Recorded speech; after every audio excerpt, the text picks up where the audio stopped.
For 509 days, Hamas has been holding hostages in captivity in Gaza.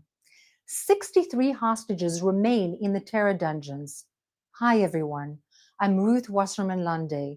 Today is February 26, 2025. This is the live daily briefing of the Israeli Citizen Spokesperson's Office. Today is a sad day in Israel and for the entire Jewish world. In fact, this is not a Jewish tragedy, but a human one. This morning, I saw crowds lining Israel's streets that were holding orange balloons and waving orange flags, together with Israel's blue and white flag. Israelis came out to mourn the cruel murder of the Bibas babies and their mother.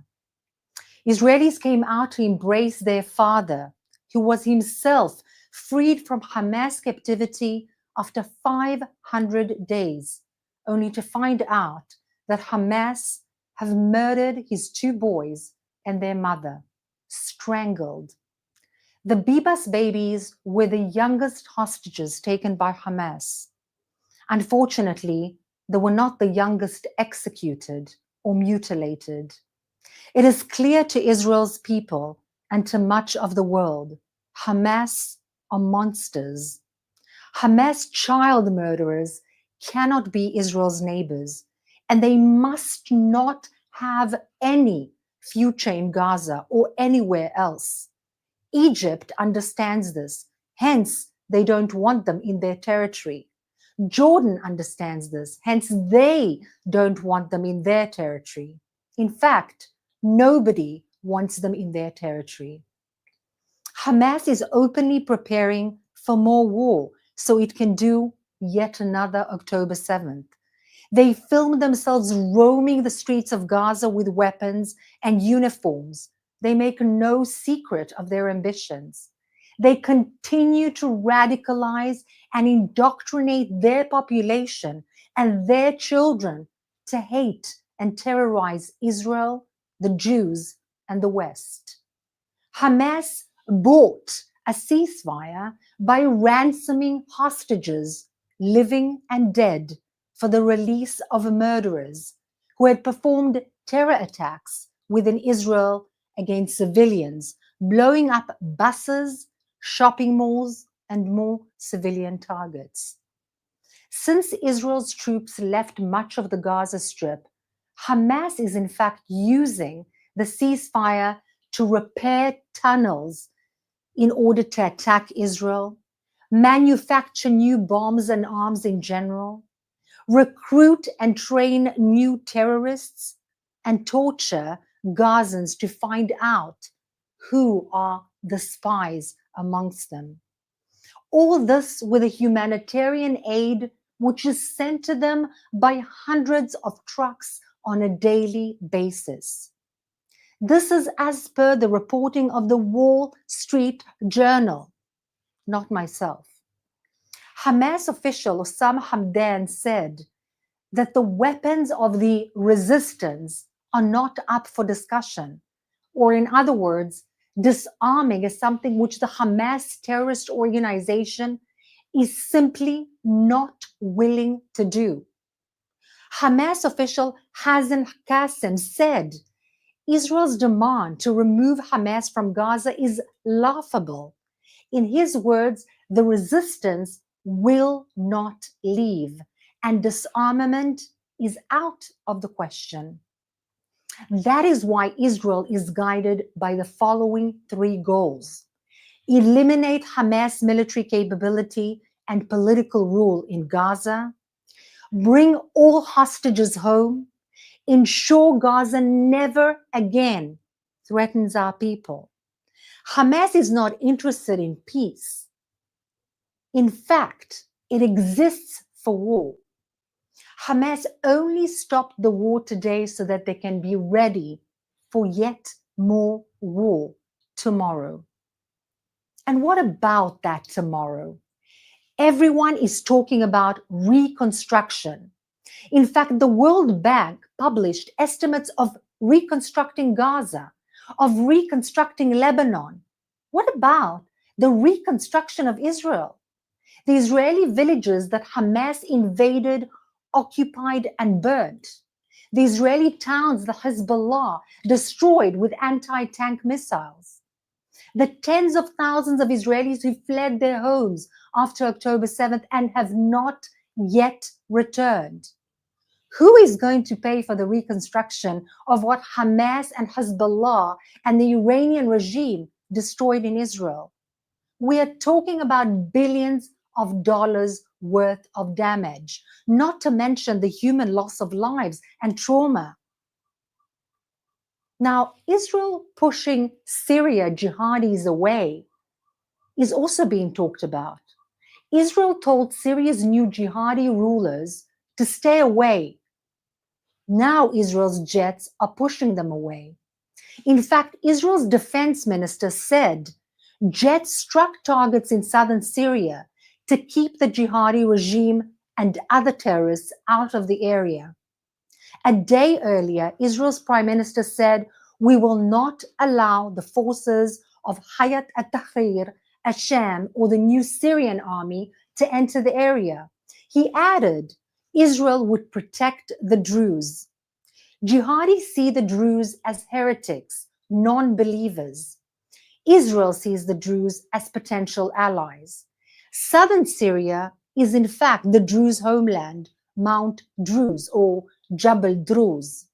Southern Syria also borders Israel's strategic Golan Heights. Iran's Shia axis was weakened in Syria. The Assad regime fell and their Hezbollah allies are in retreat. But the new Sunni rulers are ex-ISIS, ex-Al-Qaeda extremists. The jihadis, Salafis currently ruling Syria, will not tolerate a Jewish state. It is against their core belief and ideology. Neither will they tolerate the West. Once they're established and once the West takes them off the blacklists and removes sanctions against Syria, once the international arena begins to invest in Syria and the regime manages to stabilize and develop the country again, they cannot and will not be shaken from their core Salafist belief, and that is the creation of a worldwide Islamic caliphate based on Sharia law. Now let's take some questions from our audience watching live on social media. Thank you, Ruth. Our first question comes from X. Where does the hostage deal stand at this point? Thank you for that very, very difficult and challenging question.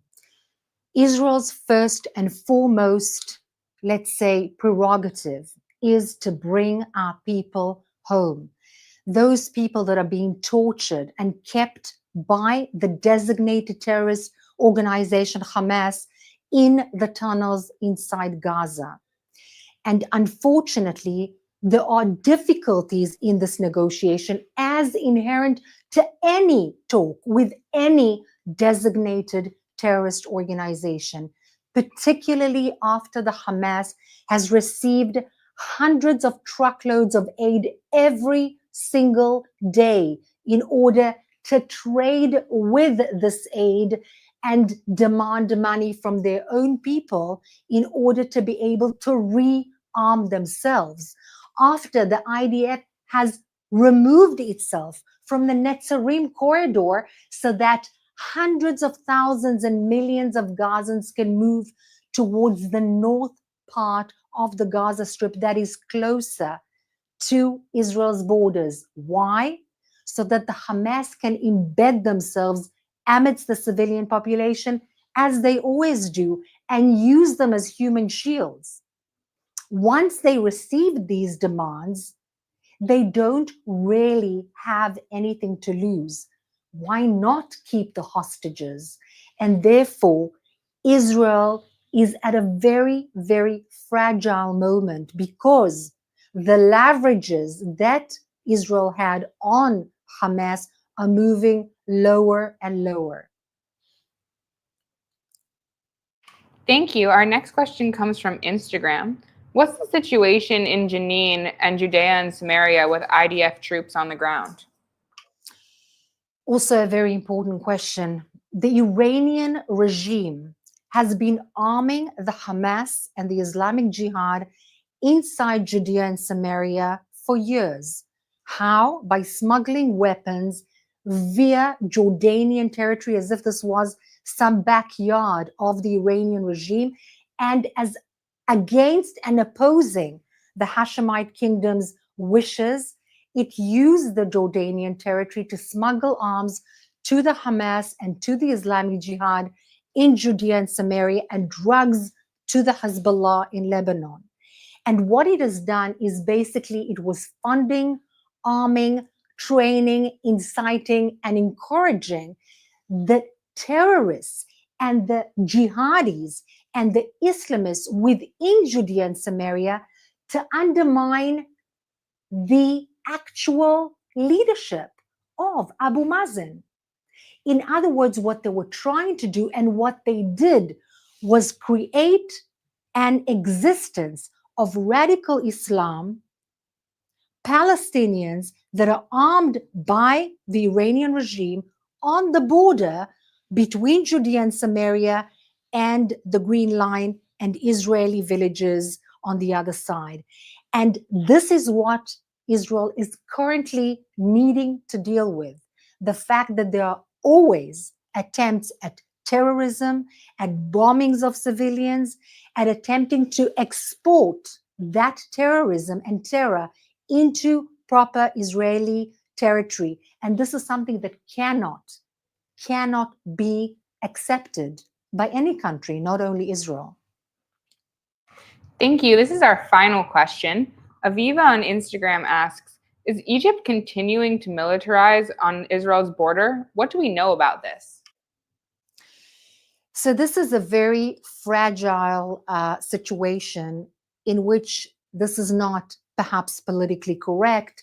It's not very convenient to say, but the Egyptians have been arming themselves to the T, creating a stronghold in their navy, creating underground tunnels, storage rooms, hundreds and hundreds and thousands of tanks, and a lot of personnel over and above the peace treaty with Israel. They've been doing this in the Sinai Peninsula, and they've been explaining this for some years as preparing to deal with terrorist cells within the Sinai Peninsula. But the enhancement of their military presence doesn't justify that. In fact, it is more like a preparation against a country. And that country is Israel. And that is very, very concerning. On the one hand, there's no real incentive, at least not in the mind of a Western logic or Israeli logic, for Egypt to attack Israel. This doesn't make sense. On the other hand, there have been very, very warlike statements made by the Egyptian elite and the heads of the state in the past year concerning what will happen to Israel if the Gazans will be pushed more towards the Egyptian border. You see, the Egyptians are terrified. They are panicking vis-a-vis the possibility of Hamas and Gazans moving into the Sinai Peninsula. Now, one may ask oneself why. There are 2 million Gazans, and that's it, while there are 110 million Egyptians. Plus, there's so much land in the Sinai Peninsula. So, what are the Egyptians worried about? Well, their concern is actually very legitimate. They know what the Palestinians have done in Lebanon, what they've done to destabilize Tunisia, what they've done to destabilize Kuwait. They know what they are doing in Jordan against the Hashemite kingdom with the support of the Iranian regime. And they know that they are the Muslim Brotherhood, and therefore they will seek to destabilize Egypt from within if they come into the Sinai Peninsula. And therefore, legitimately, they are standing on their hind legs to prevent the movement and the seeping of Palestinian Gazans from the Gaza Strip into Egypt by all means, including, despite it being very, very strange for the Western mind and for the Israeli mind to understand, waging a war against Israel. Plus, we need to remember that the Egyptian regime has been telling the Egyptian people for over 4 decades, despite the peace agreement, that unfortunately Israel is the enemy, not a partner for peace. And this is unbelievable. Despite the fact that we have a peace treaty with the country, the messaging, the curriculum, the educational system, all tell the young generation of Egypt, 110 million strong, that Israel is the enemy. And this must change. Thank you so much for being with us today. Take care. God bless. And please, God, we will see all our hostages back home.